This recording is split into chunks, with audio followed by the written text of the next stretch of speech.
Welcome to our new podcast, Mindset Matters. Here I have with me Andrea Riško and Emma Švorcová, where we're going to talk about interesting topics.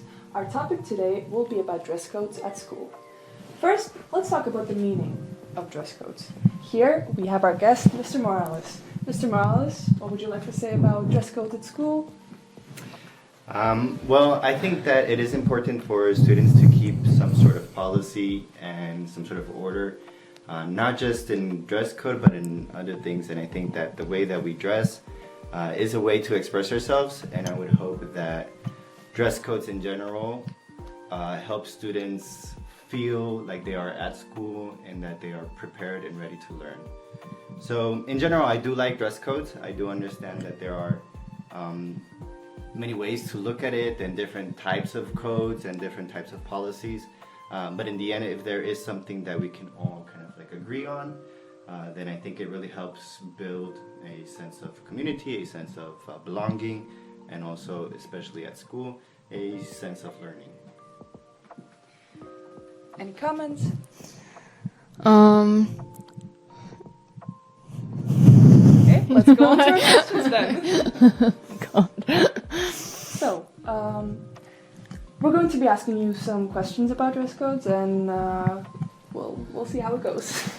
So, our first question is, why do you think that dress code is important at school?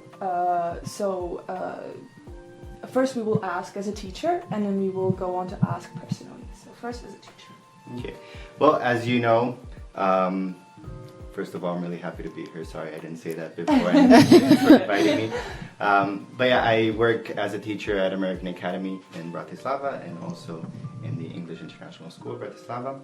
And I do think that as a teacher, I like that there is a dress code, especially if it's being kept by the students. Mm-hmm. I don't like the fact that I have to remind students and I have to tell people, hey, you have to dress this way, or please don't show me that, and whatever. So that part I enjoy at all. I wish I wouldn't have to do anything like that. Mm-hmm. But I do think that, as I said before, it kind of like brings certain order, and I think it is important at a school environment to have something like that, because it just kind of like gets everyone on the same level and kind of brings respect between teachers and students and among students as well. I understand. And How about personally? I heard that you don't like reminding the students. Has this happened a lot? Like a lot? Well, my experience at American Academy, initially I didn't really have to deal with it very much. I felt like in the first couple of years there were very few incidents, and anytime I told someone, I wish you dressed a little bit differently, it would be fine. More recently, and I don't know how much does the audience know about this, but that we moved into a different building and all that, with a different school and all. So that kind of made things a little bit more difficult, and I think also the attitude from the students was very different. So reminding the students to follow the dress code and everything did get a little bit harder and more frustrating. Personally, I don't know, I'm thinking right now as a father, I have a son and he's coming to school, he has to wear a uniform. And I kind of like it because it kind of like puts my son in that mindset that, okay, he's going to school. He's not going somewhere to just play or to, hang out or to do something else, but it does give him that sense of, like I said, belonging before, and that he is at the right place. And his uniform is for school, and then when he's out of school and when he's home or at church or at the playground or something else, he knows he has to take it off because he doesn't have to get it dirty. So I think personally I do like that there is some type of reminder from the students that at school we might have to behave a little bit differently than we do at the mall or than we do at the club or whatever, right? So personally I do like it. How strict it gets or not, that could be probably a different question. And I don't care so much how strict it is. It's just that if it's there, I would like it to be enforced. I would like it to be followed. Mm-hmm. Right?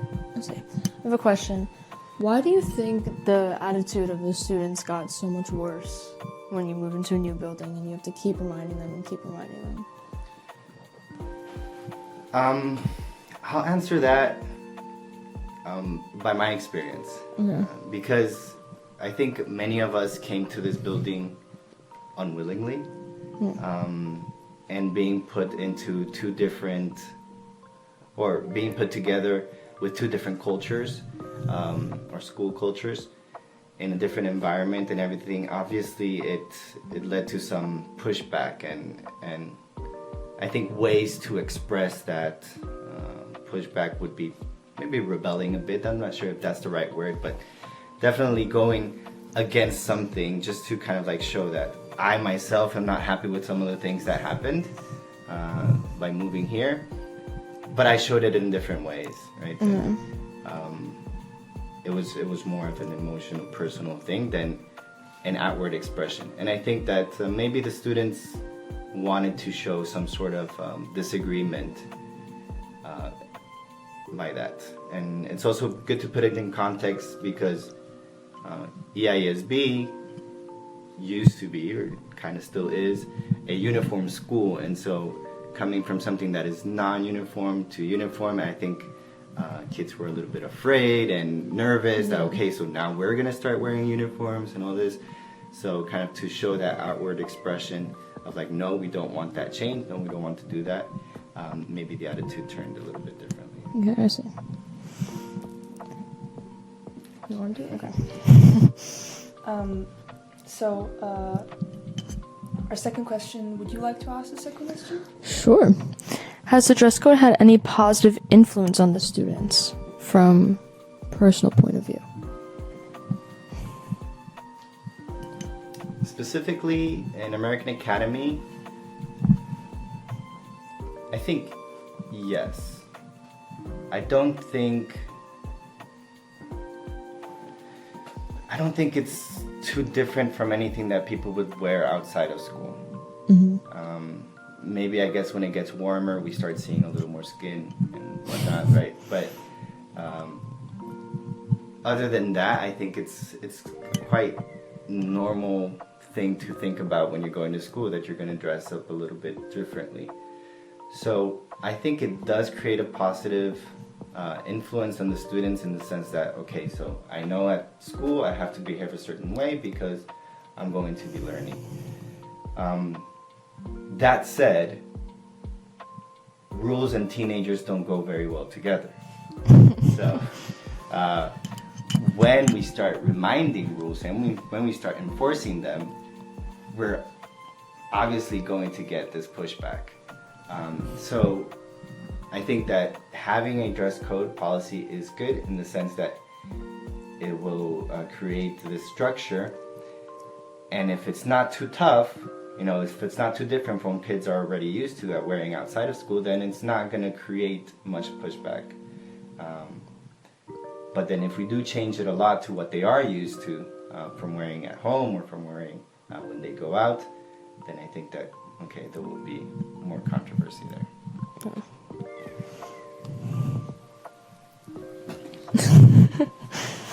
So I'll go on to ask the third question. Would it make any difference if there was no dress code? Like, would there be any changes in the students' behavior? Right now we asked if there were any changes in the students' behavior when there is a dress code. How would you view if there was no dress code? How would the students act? I think there will be a difference. I think the students will start dressing differently and will start wearing things that were not part of the dress code before. And I think that their attitude will also become more lax towards school and towards their learning as well. So if we say, okay, we're going to cancel the dress code, you can dress however you want, and then we're going to start getting a lot of kids with hats, for example, and in the classrooms. And I think that hats are also used in a way to kind of like hide your face and hide your eyes and hide yourself, and so it might lead to kids trying to do that inside the classrooms as well. Maybe some clothes could be somewhat distracting to other students or to the staff members. And so when they start doing that, I think that maybe some people might take a certain attitude of like, you know, so what, I can do this, I can show that, and it's okay kind of thing. You know, so it would lead, I think, to a more lax attitude, more carefree one, and that might also influence their attitude towards studying and learning at school. I had a question. Why are hats and like hoods over your head so like looked down on? Like your personal point of view. So personally, I grew up being taught that wearing hats or covering your head inside a building is disrespectful.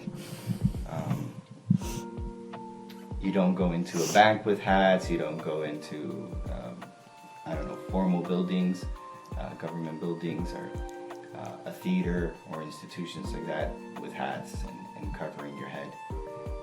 Of course, there are exceptions if there's religious purposes or medical issues.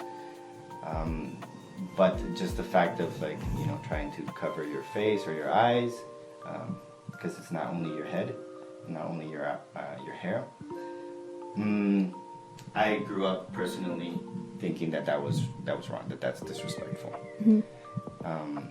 For example, you don't go into a church with hats. Yeah. So that's how I grew up, and I think many people also grew up like that.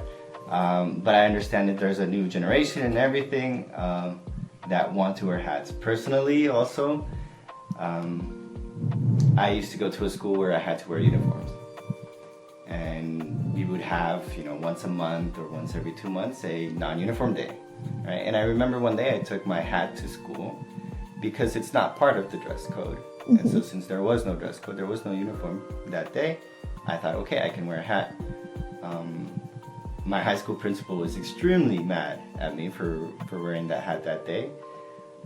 And I said, okay, I'm not going to wear it, that's fine. But I think we were during an assembly or something, I put it back on, not realizing really what I was doing or anything, and he came and he snatched the hat from my head and threw it on the ground. Oh my. Yeah. That's intense. And so then, in the middle of the assembly, I stand up and we start arguing about it, and obviously I got suspended afterwards. But suspended for a hat, man. Don't tell anyone. But yeah, so that is kind of like my personal experience with hats at school, and I didn't see anything wrong with it because it was a non-uniform day. But once the principal told me I can't wear it, then okay, I understood. Mm-hmm. It was casually that I put it back on. I had no idea that it would cause such a problem, such a scene. So back then, I guess as a teenager, I didn't really see much of an issue of wearing hats at school. But it's just this kind of like way we behave in society, I guess. And there are different countries that have different cultures and different ways of their behavior. But I do think that it's respectful to not wear hats. That's it. Well, I'll have to cut in short. I have been told by the backstage that we will come back after a short break. So thank you. All right, thank you. Welcome back to Mindset Matters. We took a short little break, and now we're going to continue talking about the topics of dress codes. So, Andrea, would you like to ask the next question? Of course. So, we have heard from various people that being dress coded by teachers sometimes depends on their mood. What is your opinion on this personally? From a personal point of view. Well, thanks again for having me back. It does depend on the mood, definitely. Sometimes we're just fed up and we don't want to have to deal with kids flipping you off or rolling their eyes. So sometimes we just don't want to say anything. Other times we feel a little more energetic maybe, or we feel like we do have the responsibility. We always do. But we also feel like we are responsible. We are the agents to bring that to happen. And so, yes, it does depend on the mood. It depends on the personality. It depends on how much a teacher cares about keeping the rules and keeping their jobs as well. So there's very many different interpretations, I guess. Mm-hmm. Personally, I get how sometimes you want to enforce it, and sometimes you just really couldn't care less. But it's not so much about the individual, I think, as in the student, but it is depends on the mood of the teacher. I apologize for interrupting, but have you ever been flipped off by a student? Yes. Oh, whoa. Okay. It's bold of them. I want to add on to the question a little bit. Do you think sometimes it depends on the student? Because some students are a little worse than others. Or like worse, I don't know. I don't think so, but all right, I've heard that I do have certain preferences, right? And that maybe I'm a little bit stricter on girls than I am on boys, for example. I don't see it myself, but maybe it is, and I'm just ignorant about it. I really don't know. I try not to distinguish between first of all, gender or sex, and if it's a boy or a girl that is recurrent, I don't try to be any different if it's the person doing it for the first time. I wish I would be fair always, but I'm not sure, right? That I think depends more on how the students view it than how I view myself. Okay, I see. So, Emma, would you like to ask the next question? I would love to, thank you. So, as students, we always blame the teachers and the school for these dress codes, but the real question is from where or who do you get the dress code rules, the specific the dress code, or is the dress code set by a government institution, like a higher power? Yeah, that's a good question. In a private institution, it comes when the institution is being founded, when it's being settled. So many times the handbook, for example, is made by the owners or co-founders and the head of school or the principals, and not so much of what the teachers would say. Maybe afterwards the handbooks are reviewed, and that way then there's more input from the teachers, even from parents and from students. But usually when it starts out, it comes from the founders and the head of school, and it's taken from models of other schools, right? So the example of American Academy is we decided to not be a uniform school when we founded it, but we did think that there should be a dress code, and at that time we had a partnership with a school in the US, and so we modeled very much the handbook that they had already to bring it over to what we had. Of course, there are some cultural differences and everything, but it was very much what was expected and what was wanted from the students, so, and the culture of the school. So we thought that it was right, and then there have been modifications here and there.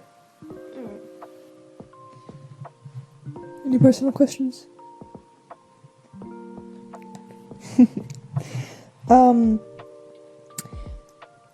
Our next question will be, we're going to our second point. Well, this is more of a personal question for even us students and a specific gender. Would you say that the dress code is usually over-sexualized, especially for girls? Right.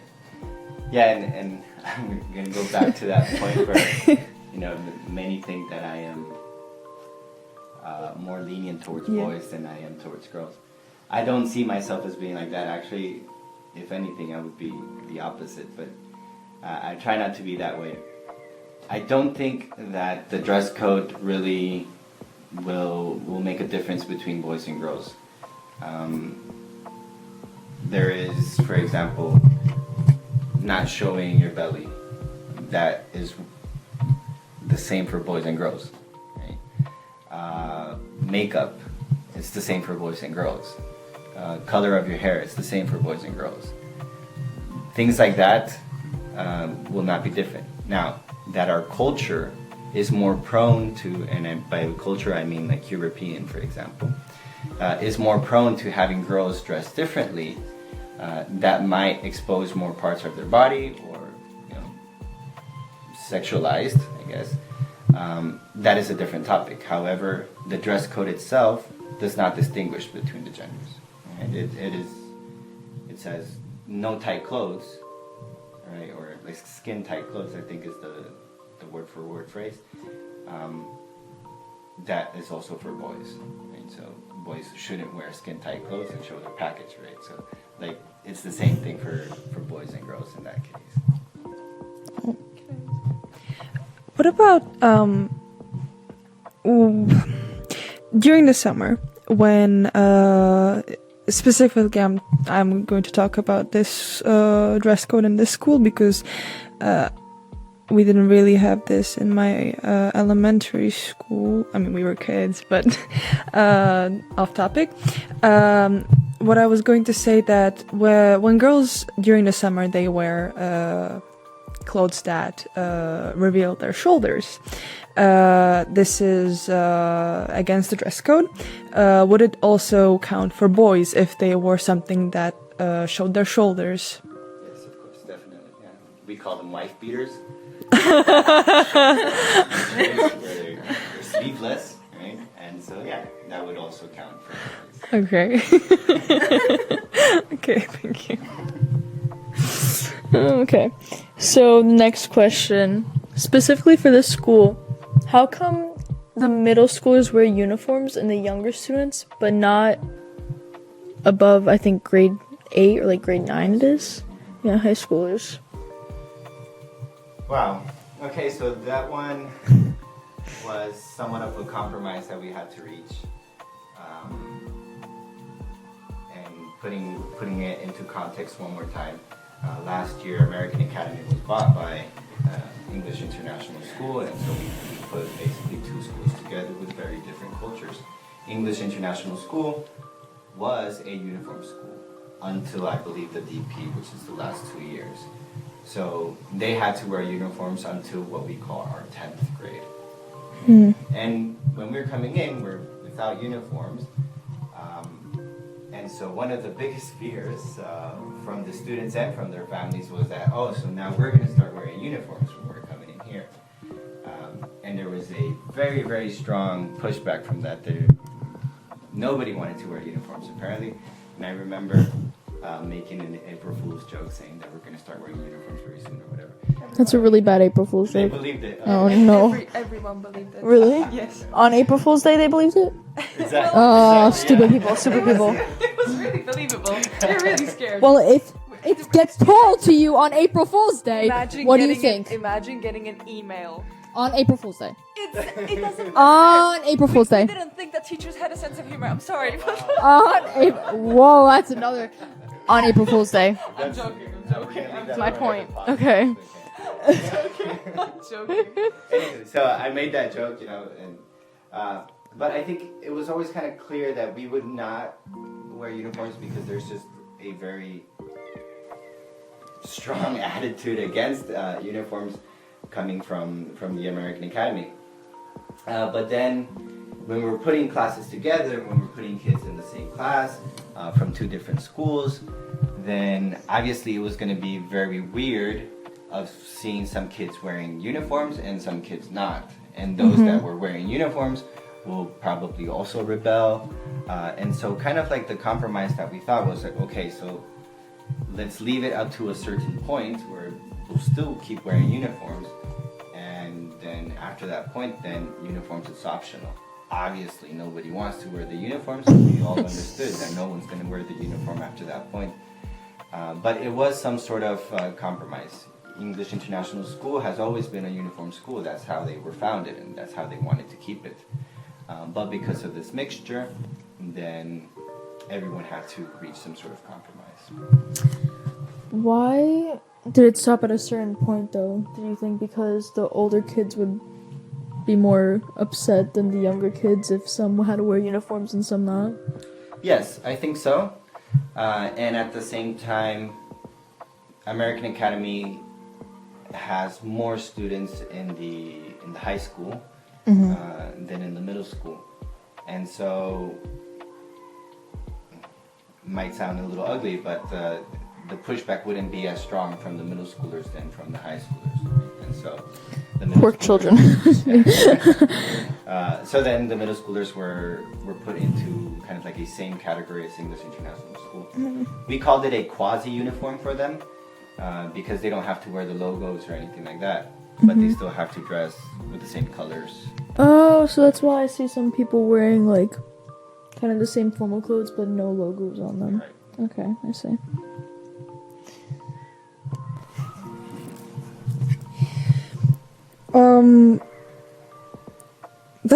That about covers our questions.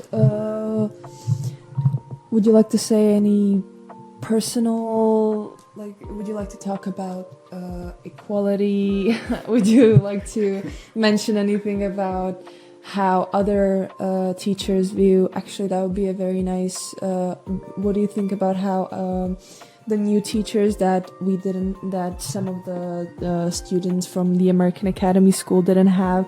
How do they view the fact that the new students that came here don't wear uniforms? Are they happy with it? Are they not really happy with it? Are they okay with only having the dress code and no uniforms? Anything? Yeah, that varies teacher per teacher.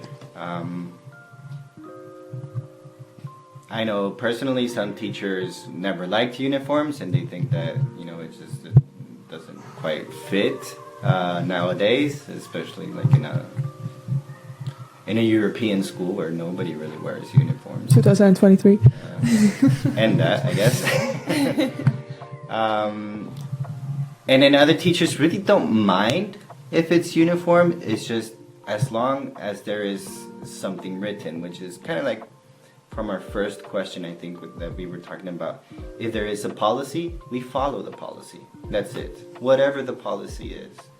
So I think that is kind of like the two attitudes that most teachers have.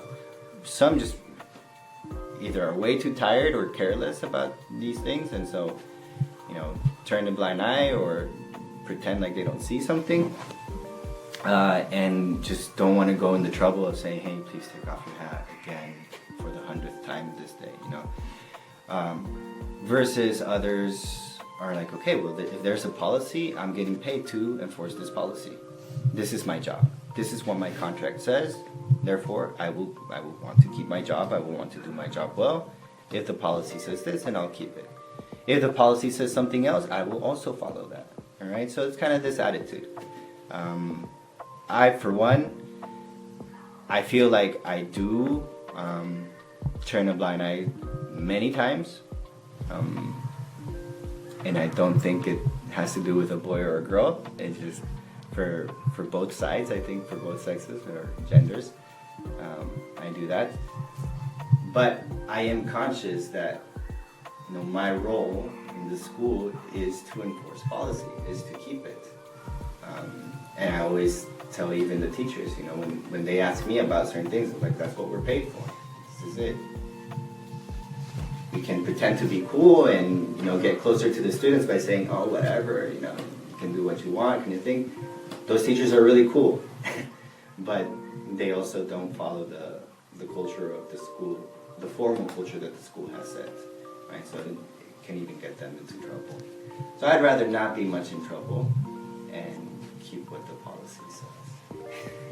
I understand. I think that about ends our episode of dress codes. Thank you for joining us. Thank you for having me. It's been nice. So this was Mindset Matters on the topic of dress codes. Our next topic is going to be an interesting one, so stay tuned, yeah. Peace out.